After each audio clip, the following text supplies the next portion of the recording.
Second order derivative y அப்படின்னு function கொடுத்துருந்தாங்கன்னா dy by dx தான் நம்ம கண்டுபிடிச்சிருந்தோம். இந்த dy by dxக்கு பேர் வந்து ஃபர்ஸ்ட் ஆர்டர் டெரிவேட்டிவ் அப்படின்னு சொல்லுவோம். இந்த dy by dxை வேறு எப்படியும் நம்ம வந்து எழுதலாம் அப்படின்னு பார்த்தீங்கன்னா y1 அப்படின்னு எழுதலாம், y டேஷ்னும் எழுதலாம். இதில் y1 dy by dx y dash இதுக்கு எல்லாத்துக்குமே பேர் வந்து ஃபர்ஸ்ட் ஆர்டர் டெரிவேட்டிவ். அதாவது ஃபர்ஸ்ட் டைம் அந்த ஃபங்க்ஷனை டிஃபரன்ஷியேட் பண்ணி ஆன்சர் எழுதியிருப்போம்.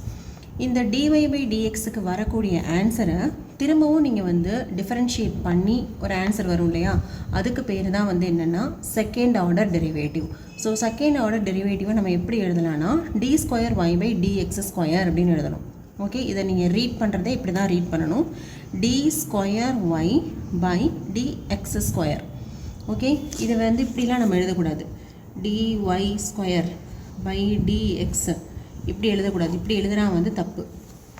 இதோட நோட்டேஷன் வந்து இப்படி தான், d square y by dx square. So இது வேறு எப்படியும் எழுதலாம் அப்படின்னு பார்த்தா y2 அப்படின்னும் போடலாம், y டபுள் டேஷ் அப்படின்னும் போடலாம். So y2 d square y by dx square y double dash இப்படி எப்படி கொடுத்தாலும் இதுக்கு பேர் வந்து second order derivative. So second order derivative வந்து ஒரு சம்முக்கு உங்களுக்கு ஆன்சர் கேட்டிருந்தாங்க அப்படின்னு சொன்னால் நீங்கள் ஃபஸ்ட்டு dy by dx கண்டுபிடிச்சிட்டு அதுலேருந்து வரக்கூடிய ஆன்சரை திரும்பவும் நீங்கள் டிஃபரன்ஷியேட் பண்ணி தான் d square y by dx square கண்டுபிடிக்கணும்.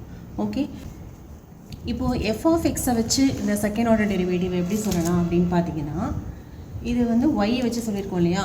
சப்போஸ் f of xன்னு இந்த ஃபங்க்ஷன் எடுத்துக்கிட்டோம் அப்படின்னு சொன்னால் அதோட ஃபர்ஸ்ட் ஆர்டர் டெரிவேட்டிவ் வந்து f dash of x தான் இதோட ஃபர்ஸ்ட் ஆர்டர் டெரிவேட்டிவ். இதோட செகண்ட் ஆர்டர் டெரிவேட்டிவ் வந்து f dash of x. Okay, so இது வந்து yன்னு ஃபங்க்ஷன் கொடுத்துருந்தாங்கன்னா இது ரெண்டும் first and second order derivatives. Suppose நமக்கு கொடுத்துருக்கிறது f of xன்னு சொல்லி கொடுத்துருந்தாங்க அப்படின்னு சொன்னால் f dash of xங்கிறது first order, f double dash of xங்கிறது செகண்ட் ஆர்டர் டெரிவேட்டிவ்.